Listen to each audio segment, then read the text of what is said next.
This is Business Weekend with Ross Greenwood. Hi there and welcome to a special edition of Business Weekend. I'm Ross Greenwood. Coming up on the program today, we do something a little different. News Corporation, our owner, has launched a Back Australia campaign, which is a worthy effort that empowers consumers to make informed choices about Australian goods and for business to promote its local credentials to those consumers. As a part of that campaign, I've interviewed a series of chief executives of Australian companies that have supported it. But today, as I say, we'll do something different. We'll go to a group of those chief executives about their connections to Australia, the knock-on effect of consumers backing them, and to some of the conflicts that arise, like, for example, their own purchase of overseas goods and services, the fact that their businesses operate outside of Australia as well as inside. As I've pointed out for many months now, it's my opinion that Australia has lost international competitiveness on energy pricing, and we saw that this week in the latest inflation numbers, where the end of state government subsidies pushed electricity prices up 26% in the past year. We lack competitiveness on corporate tax rates and on the cost of labour and on a very basic thing, the time it takes to say yes or no on key and major projects. But the Back Australia campaign gives us a chance to recognise what happens if we discard our cynicism, if government makes our companies more competitive, and if we collectively have genuine pride in our locally made and providing goods and services. Now, to the government's credit, this week, the New South Wales Treasurer, Daniel Mookhey, who we interviewed here last week, the Federal Treasurer, Jim Chalmers, and the US Ambassador, Kevin Rudd, came together to pitch for more investment in Australia and into New South Wales. Other state governments have similar programs. Chalmers talked about the increasing global competition for capital. He said what was once a global savings glut has become an intense global contest for capital. Chalmers sees that Australia has four key competitive advantages: our macro fundamentals, our energy and resources, our strengths in digital economy, and fourth, our geography and our place in the world. Now, you can argue about the importance of these perceived advantages, but the importance is to continue to strive to make Australia as competitive as it can be, to attract that capital and to keep more of our best ideas right here. In other words, to back Australia. And it goes further in regards to government policy. Should government, state and federal, have a mandate to buy locally wherever possible? The chief executives you'll hear from come from a range of industries. Mike Schneider from Bunnings, Katie Page from Harvey Norman, Anthony Miller, the chief executive of Westpac, Ben Lazaro from Australia Made, and Ed Chung from Technology One. But we'll start with Michael Miller, the Executive Chairman at News Corporation Australia. News and its mastheads kickstarted this Back Australia campaign. And I started just by simply asking him, why did they do that?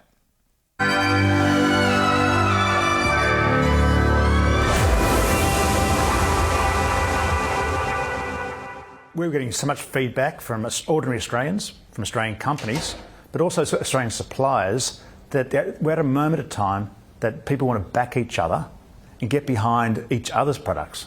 I think we've seen a lot in the past recent period of time, people and companies that have kind of been a bit divergent.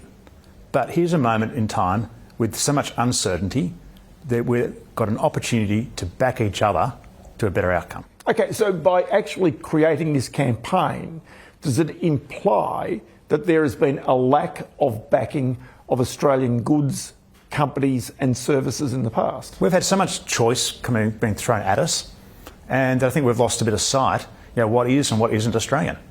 And that doesn't mean that you necessarily, it's all been produced and made here, but what stays here. And that, I know that Australians are not always aware of those companies, even though there may be a brand they're familiar with and a brand they want to back, but they need to be better informed. And so by coming together, you get a bit of scale, you get a bit of collaboration, but ultimately you're getting a lot of unity. And that's really what the point of this campaign is. But the reality is that Australians are proud people. They're proud of their own products, of their own innovation.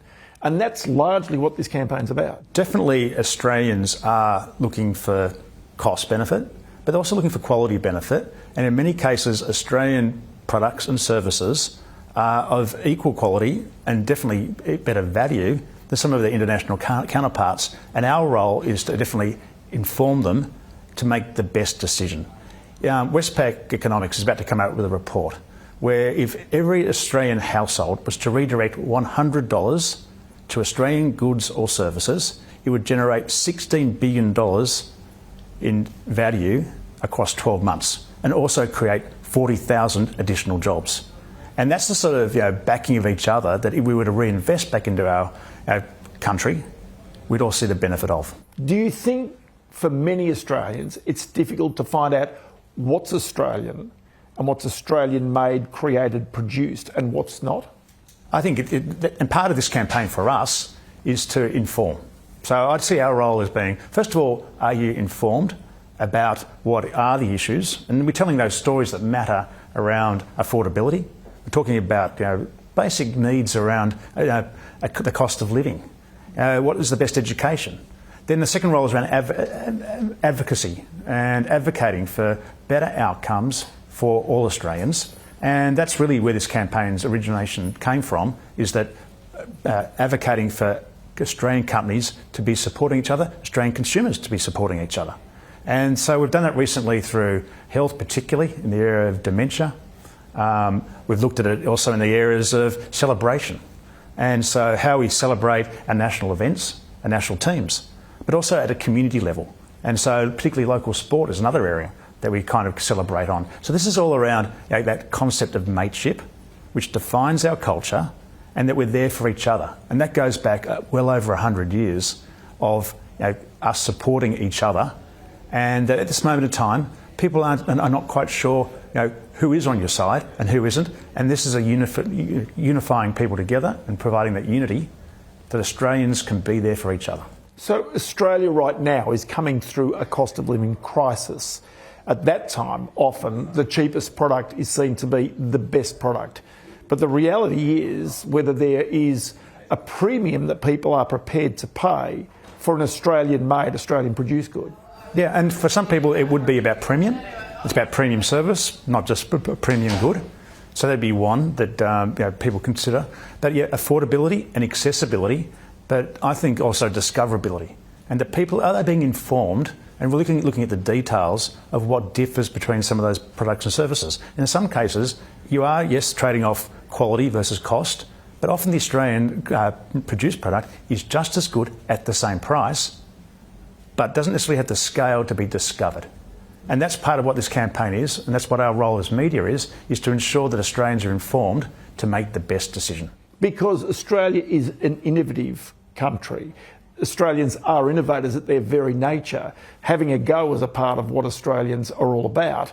And really, in many ways, this campaign is about focusing on those people who are having a go to produce in Australia. Yes. There are about 40,000 ma and pa businesses out there who can't necessarily compete with some of the global players, but they're in the high streets, they're in the communities, they're providing quality and cared goods and services. And this campaign is also about supporting them, and so that people can better connect with them and understand that what they spend locally will stay locally, and that ultimately builds a better community. So we should say one thing, that is News Corporation is a global business that operates in Australia but operates in other parts of the world. How do you reconcile that with a Backing Australia campaign? Our origins are in Australia. We are, regardless of where we operate in the world, and there are many great Australian success stories that have gone across the globe, but we are quartered here. We are committed to Australia. Our culture globally is an Australian culture, but what we focus on in terms of our mastheads is what is best for Australia. Because the reality is that great businesses can be created starting with an Australian focus, but then go to the world, and there's many examples of those. Yeah, and every business should have that ambition, that they can grow and flourish and meet new markets. But that we shouldn't forget, though, and particularly in our case, where we do advocate for a better Australia, that the communities that buy us here, consumers here, readers here, viewers here, are the ones that we want to serve and look after the best. And that's really what this campaign is encouraging them to back each other, and we're going to back them.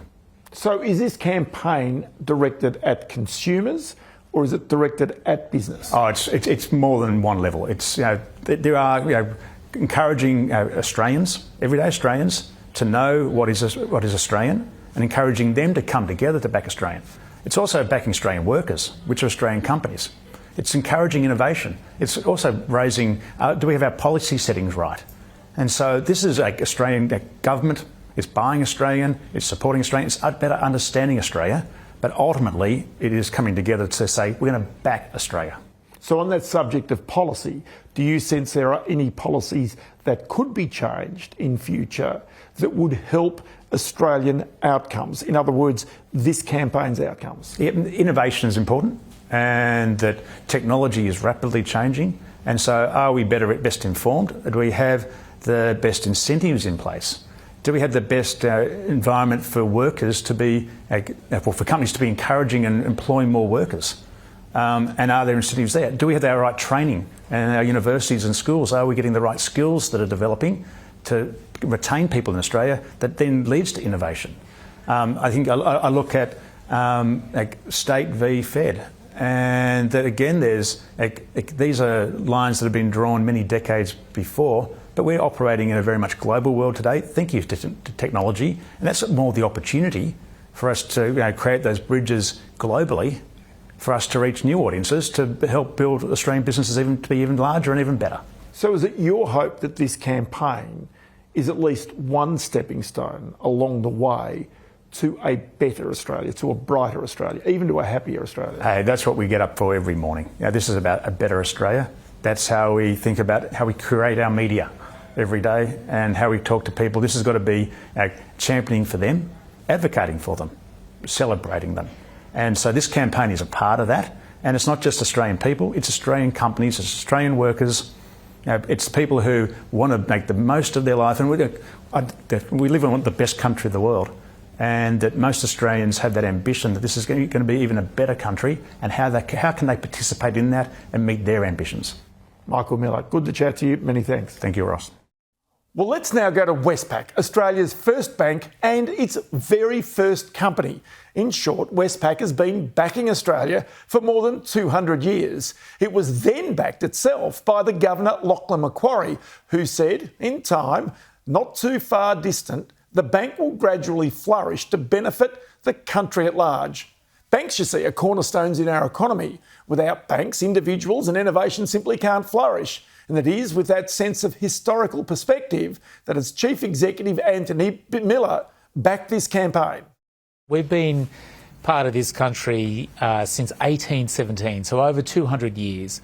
And our success is inextricably linked with the success of Australia. And so the way I see my job, the way I think Westpac needs to operate is with the community, supporting the community, and this Back Australia campaign, in my mind, is a tremendous initiative, because we need to reinforce and support each other, reinforce and support the Australian economy and the community, and really grow the country as best we can. So, Anthony, do you think that even the fact we need a campaign such as this right now, that it says something maybe that there's a little cynicism in Australians' minds about backing Australian products and services? I think you've hit on something really important there, Ross, which is a slight degree of cynicism, or perhaps indifference to the quality of what we do and how we go about things in Australia relative to overseas. And I think the thing that I'm drawn to, and I think this program that you and the team have championed, which is Let's Back Australia, brings a little bit of that national pride. I mean, it is something that we should be proud of, which is we live in the best country in the world, no doubt about it. And I think we need to reinforce that by supporting Australia, supporting Australian businesses. And so the way I think about it is that this is just asking people and drawing on what we know is there, which is a pride in this country, a pride in what we've achieved, but more importantly, get everyone galvanised around the opportunity that's ahead of us. And the opportunity, I think, for Australia at the moment is quite profound, because we represent a location of consistency, good transparency, good regulation, an environment where people should invest. It could be a place where a lot more talent comes. And so I feel like it's actually, let's grab this opportunity, and we should be proud of what we have and going after it. One aspect of this campaign is a challenge around Australian-made goods. Now, you not only back Australian households through mortgages or through credit cards, but also you see firsthand Australian businesses and entrepreneurs that you also back as a bank. So just explain, do you think really maybe they're underappreciated by many Australians? Absolutely right, and that is one of the privileges of the job I have, but also the position this bank is in. We get to see what's going on out there in Australia, and the innovation and the resilience and the sheer tenacity of businesses in Australia is quite remarkable, actually. And I was only surprised, surprised that I was surprised, Ross, at just the level of innovation that I'm seeing, for example, in regional Australia. The way businesses need to solve challenges in front of them because of the tyranny of distance and remoteness, they just simply find a way to get it done. And I think what we also don't appreciate is that the quality of what is made and the quality of what is grown and the quality of the service proposition in Australia is second to none. I think it's all too easy to think that it's better from overseas. The answer is actually, in almost every instance, it isn't. And so what I'm really drawn to is how do we support more of our businesses in Australia capturing the opportunities in front of them. And one of the areas, for example, that we've been really invigorated by is we've set up a fund supporting start-up or scale-up businesses owned and operated by women. And it's been remarkable, some of the innovation and some of the solutions they're coming up with, and more importantly, some of the opportunities that we can now finance and support with that fund. It certainly only highlights to me that if you go looking for it, you'll be surprised at what we're achieving and what we're doing out there. And so do you think there are more policies that government, even business, could adopt to give them incentive or encouragement to buy more Australian-made goods?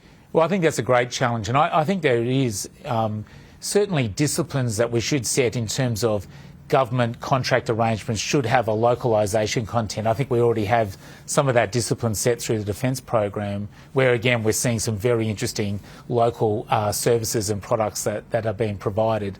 I do think it is something where it's both a combination of businesses such as ourselves buying from local service providers, and we're very focused on that. I think it is also very important on government and regulators to be insisting on, not to the discrimination of international alternatives, but really encouraging and prioritising where they can, local suppliers, local products, local services.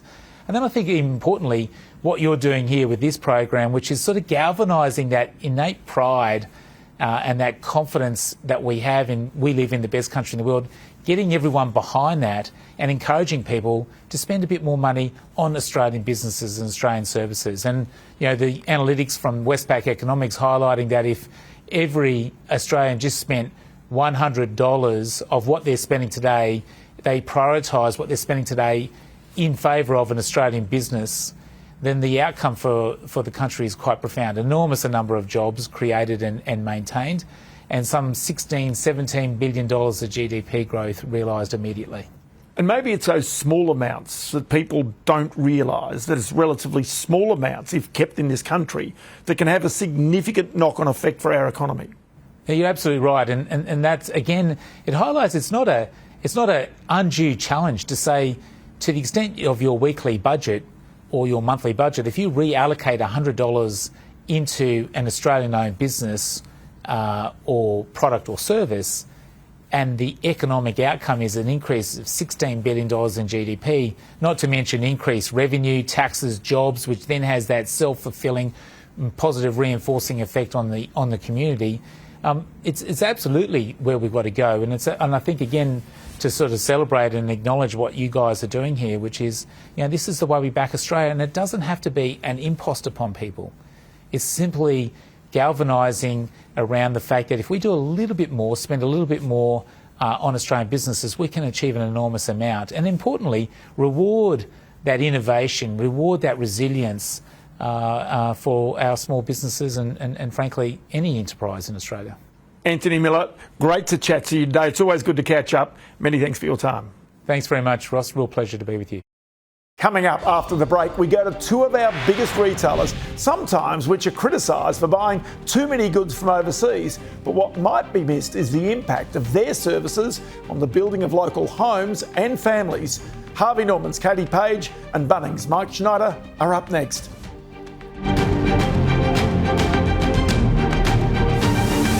Thanks for being with us here on this special edition of Business Weekend. Now, the retail sector in Australia represents a little under 20% of our total economy, and it also supports close to 1.5 million jobs.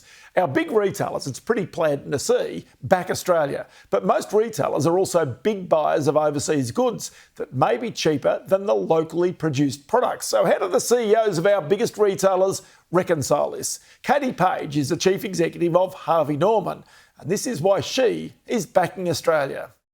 Ross, you've known our company since '82. Jerry and I, from day one, have backed Australia Made. Over those years, if you go back to the '80s, most things that we sold were actually Australian made. Over time, that's reduced, but we've always been in there where we can, supporting manufacturers to keep their factories here in Australia, employing people, and the benefits are huge. So, for example, as I stand here in my bedding shop at Auburn, where we started in '82, I talk to you maybe about the mattresses that are made in this country. We've got 3 companies, all family operated for generations, that have on-time manufacturing, the best quality that you could imagine of beds, and all these years later they're thriving, they're doing well, and that's the support that we give them and the franchisees of Harvey Norman give these companies. And it's also important to recognise that our retailers, that there are great Australian owned and operated retailers that are here, and they're important for the survival, for the viability of our economy. So, when you think about the different iterations of Harvey Norman, we started out with home and lifestyle in '82. We added tech to Harvey Norman in '89, '90. So we have always been and kept up with the best retailers in the world. Australians are great retailers. And so if you're making sure that you're supporting local, that you are showing Australian consumers that you're supporting communities and employment, but also it's so important that you have state-of-the-art, the best offering for your consumer, and I think Harvey Norman does that. We're quite unique, of course, anywhere, because we do home, lifestyle and tech under one roof. Around the world we are unique. But all of this is done from our head office in the western suburbs of Sydney.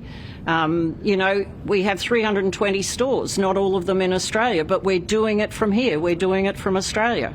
And one of the other aspects of this is we often hear about the fact that people should try to buy Australian where it's competitive and where the product is comparable with goods from overseas. The question is whether that's harder for consumers these days, whether there's simply so much international product in Australia that it's very difficult to make Australian choices. So, that's a really interesting thought, because Australian manufacturers make a quality product. If you're explaining to a consumer what goes into that product, they're actually willing to pay more for Australian made. And we've seen that time and time again. If you're trying to compete in that low-end part of the market, especially in furniture and bedding, that's difficult. But our consumers absolutely, if they're shown that this is Australian made, will know that it's a bit more expensive because of that quality. And the other thing we talk about as well is that product from overseas is taking a long time to be shipped to this country. When you support Australian manufacturing and in the categories that we're in, that's quick to market compared to manufacturing, putting it on a ship, sending it across. So it's in fact more sustainable as well. The other point also is it strikes me that there's a lot of Australian families and individuals, entrepreneurs, who are prepared to have a crack to create a business in Australia, to certainly try and make money for themselves, but the reality is to try and create goods here in Australia. And it's important that we get behind those people because of the knock-on effect, the bigger effect that they have on the economy. I agree with you. And, since '82, Jerry and I have understood how important it is that you support local manufacturing where it makes sense, where it's a quality product that customers understand, but it really is involved. Jerry and I understand that we have to do the work with those manufacturers to be bringing products onto our floor that consumers want, need, and are of quality. But it supports a whole community. It keeps the brains trust in this country. And I can tell you that as long as on your floors or in your marketing that you're showing the consumer if it's Australian made, once they know that that product is Australian made, they will look at it and ask questions, and they're willing to pay a bit more for it because they understand the quality piece.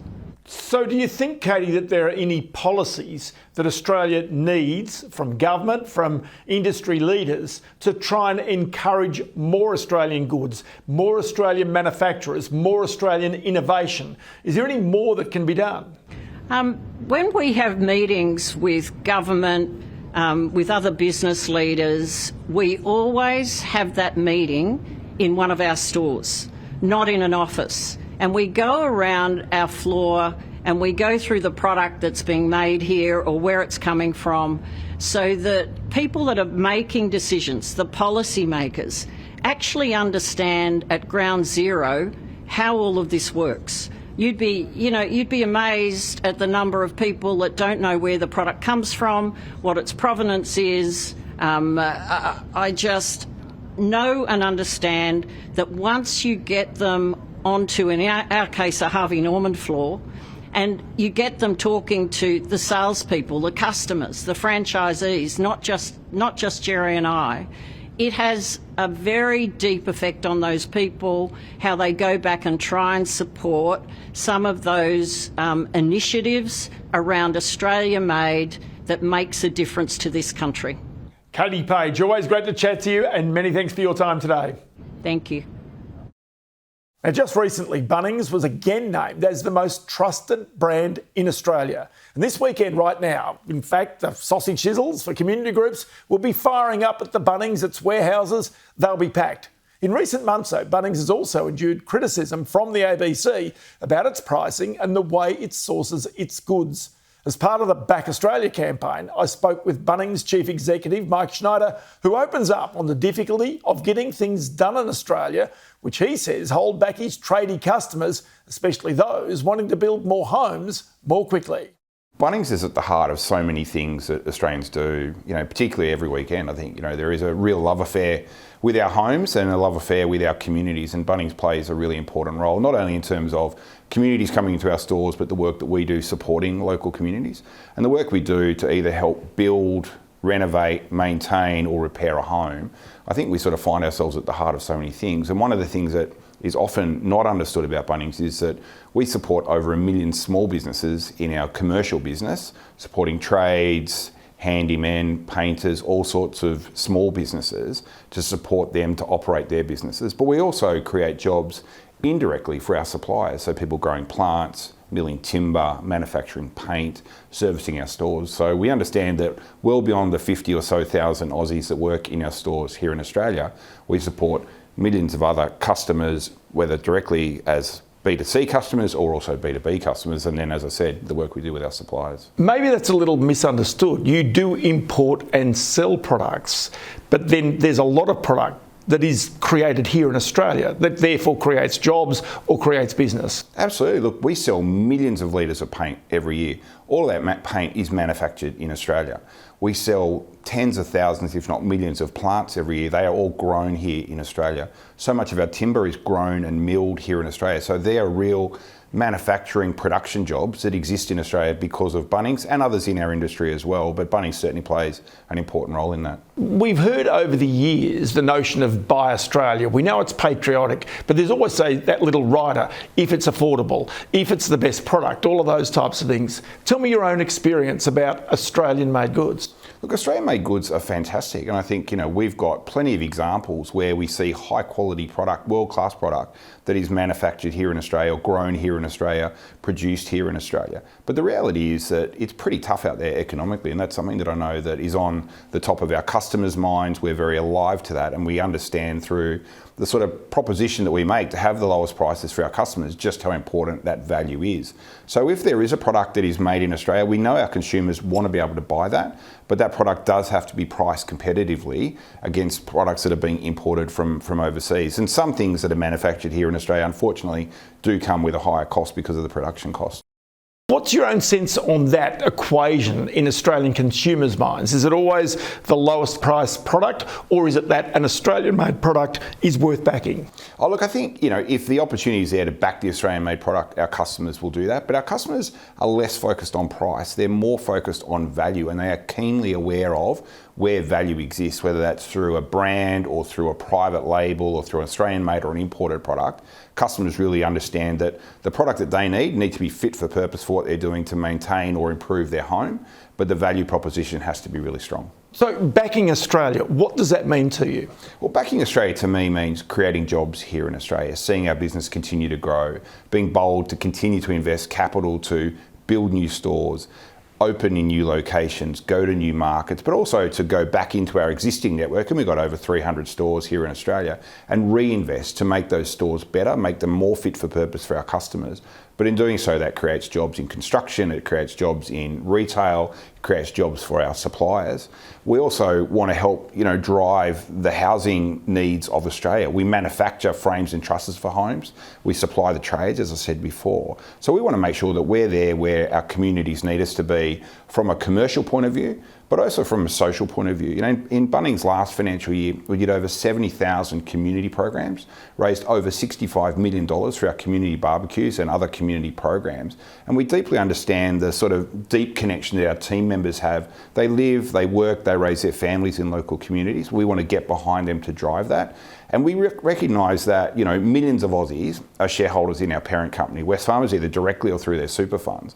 But I'd hazard a guess that almost every Australian is a social shareholder in the Bunnings brand. Everyone's got an opinion whether they love us or don't love us so much. The reality is that we've got both types, but everyone does have an opinion about the brand. And I think when you occupy that position in the community, you've got such an important responsibility to be there to support and drive growth in Australia. Because one thing strikes me is that Bunnings, to its very bootstraps, is Australian. Australian-owned, Australian, created, Australian homegrown, Australian jobs, and Australian sort of customers. That's the key of Bunnings. Look, and it's been an incredible story. We turn 140 next year. A lot of people sort of think about Bunnings purely through the lens of the big green sheds. The reality is that our business started in Western Australia as a timber milling operation in the late 1800s, and it's grown and changed and evolved. We've brought other businesses into the Bunnings community, and we've continued to grow. And we see a great growth runway ahead for us in Australia, which gives us the confidence to invest, to continue to create new jobs, continue to contribute as a taxpayer, continue to contribute as a community member as well. It's very much at the heart of all we do. You see a lot of businesses that are your suppliers. Is it hard or easy to be an Australian business these days? Is this something that we really have to encourage? Look, I think there's plenty of conversation about the complexity of running business in Australia, and it does feel like that complexity burden, that regulatory burden has grown, whether that's through tax, through process, through different layers of government. It is hard to get things done, and I think it is challenging when you're starting a business. The conversation we have with our trade customers tells us that there's challenges accessing skilled labour, which is something that we know is so important to driving housing growth in Australia. We know that the time to approve a development for residential property or commercial property feels like it's too long, and it feels very complex. And those things add cost, they take away confidence. And I think, they're the opportunities we've got as a community to really lean into those, to challenge ourselves where we can remove regulatory burden to allow business to operate more successfully. And I think the community and government needs to recognise that there is a trust equation there. Business needs to then demonstrate that it is making the investment off the back of that. It's one thing to talk about investment if there was less regulation, but I think business is ready to step up and really support growth if we can get some of that regulation out. So the bottom line, is Australia a good place to do business in? Australia's an awesome place. We've got amazing communities, amazing customers, incredible team members and fantastic suppliers. And I think, we're privileged at Bunnings to get out and see many of our global peers in other parts of the world, both in developed economies and emerging economies. Australia's an amazing place to be, an amazing place to be doing business, but I think we're always striving to be better, and that's something that as Aussies we've always wanted to be. We want it to be better, we want to be stronger, we want to be more relevant. I think we've got to make sure that we've got the policy and regulatory settings that let us do that as well. Mike, many thanks for your time. Thank you so much. After the break, to back Australia isn't just about shopping habits though. It's also about using our intellect and ingenuity and our education system. We speak with Technology One's Ed Chung on the company's 20-year journey as a proud Aussie tech company, and also with Australian Maid's Chief Executive Ben Lazaro.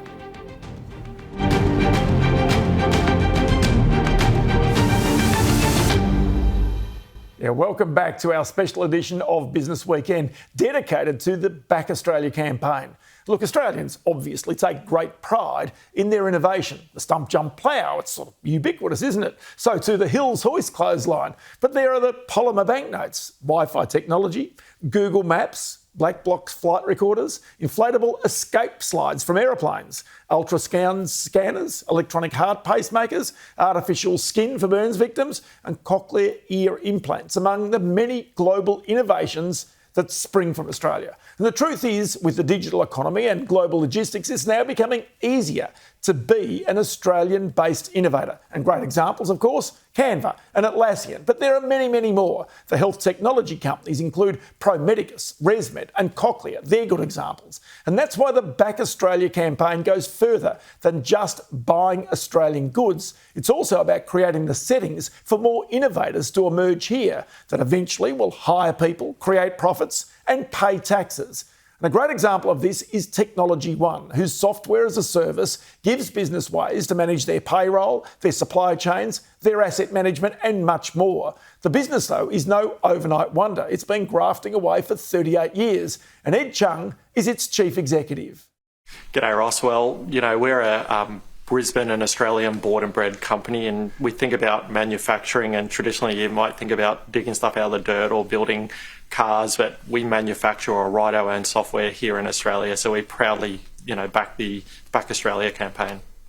One thing that a lot of people won't realise is Technology One being homegrown, but now in many countries around the world. This is an ability to showcase not just the goods and services of Australia, but the ingenuity of Australians as well. Yeah, that's right. I think whether you think of manufacturing as the traditional way or manufacturing or creating IP in this new world, with biotech and AI and technology, we have been exporting our products and solutions around the world for the last 20 years. And so, born here in Brisbane, born here in Australia, but reaching out to the rest of the world. So one aspect of this is many companies such as Technology One are kind of hidden from mainstream Australians. You've not got a big shop front or anything like that. But the fact of the matter is that there are companies such as yours that have used Australian skills, people coming out of Australian universities that pay their taxes here in Australia, that employ people in highly paid jobs here in Australia. And really, this is a part of trying to build a better Australia, to actually back Australia, as it were. Yeah, you're right. I think back to an article written in 2022 about the tech unicorns in Melbourne. There were 20 at the time, but those 20 tech unicorns created $100 billion worth of value for the Melbourne economy. So that just highlights to you that the new economies, the tech economies, can create significant value, significant IP, and jobs for our kids, Russ.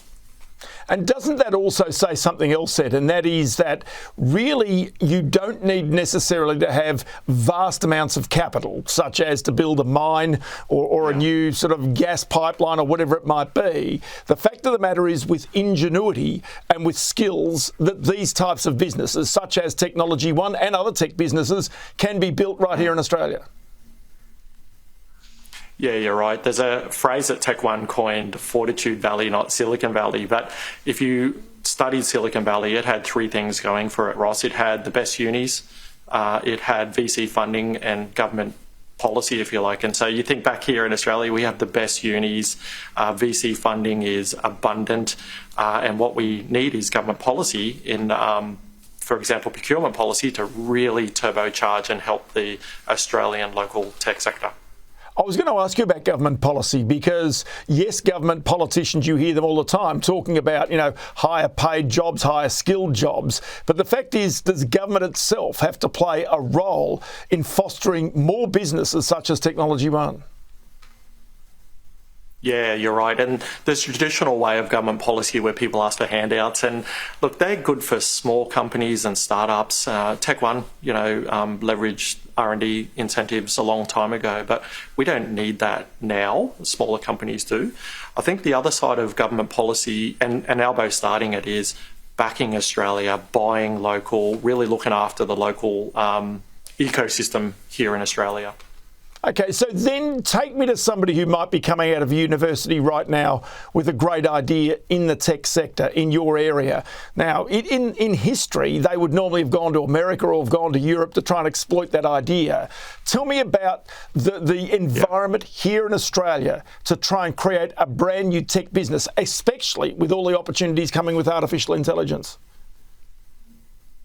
Yeah, I think the time's never been greater, particularly with AI, and you get these bright kids coming out of university with excellent ideas.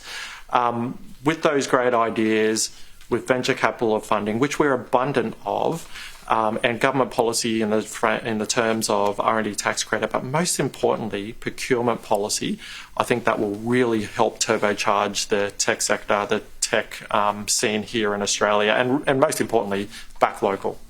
So backing local is the big message out of the Back Australia campaign.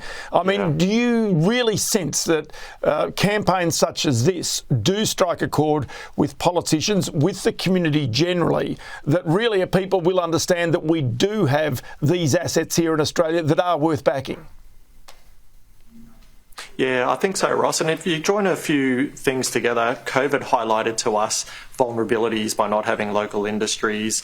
There's all these, the fight between the global superpowers. It really is about backing local to have that capability, that wealth generation, the IP generation to keep this ecosystem powering ahead. I'll tell you what, Ed Chung, Chief Executive of Technology One, great to chat to you as always. Many thanks for your time. Thanks for your time, Ross. So let's wrap up our Back Australia special program with Ben Lazaro, Chief Executive of the not-for-profit Australia Made. The distinctive logo is known here and overseas and is the epitome of this campaign to back Australia. Well, this Back Australia initiative just perfectly aligns with what Australia Made is here to do, is to give consumers clarity around what is a genuine Australian product. We hear about making jobs, building jobs and contributing to the economy. Australians want to back Australia, very much like the initiative that we're talking about. So 90% of Aussies want to buy Australian products, and they'll actually buy more of them if they know that they are genuinely Australian. So this initiative is a perfect vehicle for us to deliver those messages to consumers and business. So for business, let's think about that side of it, because it is tougher. Energy prices, you've got, sort of consumer cost of living crises in the last little while. It's become tougher for Australian business. But there's innovation that's taking place. It really means there is still a vibrant manufacturing sector in Australia. Oh, certainly. The Australia Made logo is registered across all 34 classes of goods. There's 4,500 businesses selling products, carrying that famous brand. Tens of thousands of products sold here and around the world. And those businesses actually represent more than 40,000 jobs, and their revenue combined is around 8 billion. So you can see how they're a huge contributor to Australia's economy. Australian consumers too, or those licensees, they know that the logo actually gives an uplift in sales. So they see that in action, and it's because of consumers and their hunger for Aussie products that we see that where the rubber hits the road, Aussies are doing the right thing, businesses are benefiting. So we often hear that if there are comparable products, you should go for the Australian product first. I think that's pretty natural for people to understand that. The question is whether there are comparable products at comparable prices in an increasing number of product ranges in Australia. Well, that's a great point. Sometimes there just isn't an Australian option, but more and more we're seeing there's generally an option or two in most categories. There are categories where we're far stronger. If you talk about health and beauty, anything where health and safety, building products, industrial products, where safety is an aspect, where standards are a consideration, we're seeing real growth in those areas. Okay, so your organisation, how are you trying to improve the view that Australian goods are not only good quality but also good value as well? Well, every product that carries the Australian Made logo goes through a compliance process. So those 4,500 businesses and tens of thousands of products, when you see the Australian Made logo on those products, you know it's gone through a third-party certification. So you can buy with confidence as a consumer and know that product is genuinely Australian and you're going to impact Australia's economy, you're going to create a job, keep someone employed and get something that's made to some of the highest safety and manufacturing standards in the world. And maybe it's not recognised that if you do buy Australian, you genuinely do improve Australia's economic outcome because our economy has been growing too slowly over the past few years. Well, that's right, and consumers can make a real tangible, practical benefit here. If every Australian household spent $10 a week on Aussie products, that generates about 10,000 jobs and $5 billion into the economy. So that's a real meaningful way that we can all get involved in our day-to-day shop. Okay, so there's innovation coming from particularly younger people. You tend to find they've got a great idea, they're prepared to back it, and oddly enough, if they get it right, then even being in Australia is no barrier to having a global class product. Well, that's a communal effort or combined effort, isn't it? We need the idea, we need the funding to be able to commercialise it, we need an environment here in Australia, whether that's government support or industry support to get those ideas off the ground. And yes, Australia has been known for that over the journey, but now it's more important than ever that we get that right so that those ideas stay here and get commercialised in Australia. So are there any specific policies or even policies that need to be changed to encourage those companies, those new businesses that are emerging, to stay here in Australia and to compete from Australia? Well, we're very encouraged by the current government's Future Made in Australia policy platform, and we're seeing that roll out now post-election. But procurement policies are always a big one for those businesses that use the Australian Made logo. We want a realistic and definitive Buy Australia First in our procurement. And I think we're seeing that. It's very exciting with the 2032 Brisbane Games. I was recently in an event there where there is an absolute direction to seek Aussie products, Aussie businesses for the Games, and there's a history of doing that in the various countries, so we'll keep an eye on that. So procurement policy is one, and also let's make our business environment a friendly place for perhaps onshoring some of those industries. We're not picking winners here, we're just creating environments and pulling levers to make sure that we actually have industry here in Australia that might do a certain thing, but then we find out that it's helpful for many other sectors as well. Well, Australia Made's Ben Lazaro, I appreciate your time today. Thanks so much.